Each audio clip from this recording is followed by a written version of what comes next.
আসসালামু আলাইকুম। মোর আফুরা দাদুরা বুয়ারা ভাইয়েরা যে যে হিন্দা মোর ভিডিওটা দেখতেছেন, আশা করছি সবাই ভালো আছেন। আলহামদুলিল্লাহ মুইও আল্লাহর ইচ্ছায় ভালোই আছি।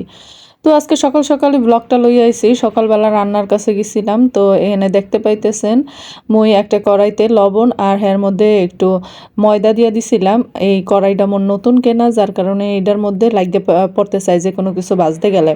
তো সব থেকে সহজ বুদ্ধি বা টেকনিক যেটাই কর না কেন, প্রথমে তাওয়াটা একটু গরম দিবেন, এর মধ্যে তেল দিবেন, তেলের মধ্যে হইছে 1 চামচ লবণ দিবেন আর এর মধ্যে একটু ময়দা দিয়ে দিবেন।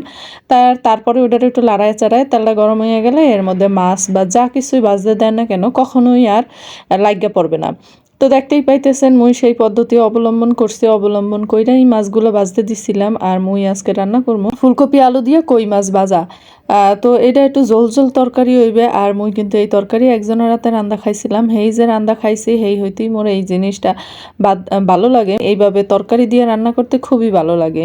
যদিও মোর মায় কোনোদিন এইরকম রান্ধে নাই, মুই এক জায়গায় খাইয়া মজা পাইছি দেখে মুই এই রান্নাটা প্রত্যেক বছরই একটু কইরা একবার হইলেও কইরা খাই।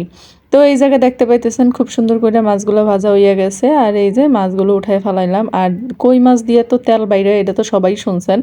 মাছে কিন্তু ভাজতে তেল অল্প দিছি, আর দেখেন কতটি তেল বাইরেও গেছিল। আর এদিকে এই যে মাছগুলো কত সুন্দর করে ভাজা ফেলাইছি। মোর কাছে কিন্তু ভাজা মাছ দেখেও খুব লোভ লাগতেছিল। কিন্তু খাইতে অসম্ভব ভালো লাগে মোর দ্বারে।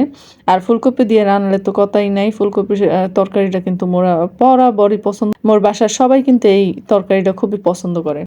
আসেন তরকারিটা কেমনে রান্না করি সেটা একটু দেখেন।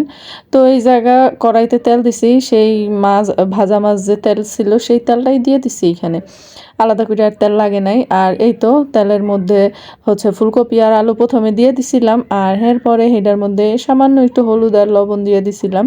তো এটারে সুন্দর করে ভাইজা নিছি। আর ভাইজা নিলে হয় কি, এটার যে কাঁচা কাঁচা একটা গন্ধ থাকে সেই গন্ধটা আর থাকে না, যার কারণে খাইতে ভালো লাগে।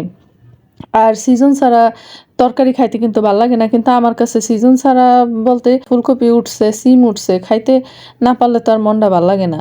তো এই তো সব কিছু উঠাই নিছিলাম। আর এরপরে তেলের মধ্যে পেঁয়াজ দিয়ে দিছি, একটু আদা দিছি, আর এর মধ্যে একটু রসুন দিছি। এই জায়গায় আবার আদা রসুন দিতে হইবে, কারণ কই মাছে মুই সাধারণত সব মশলাই দেই।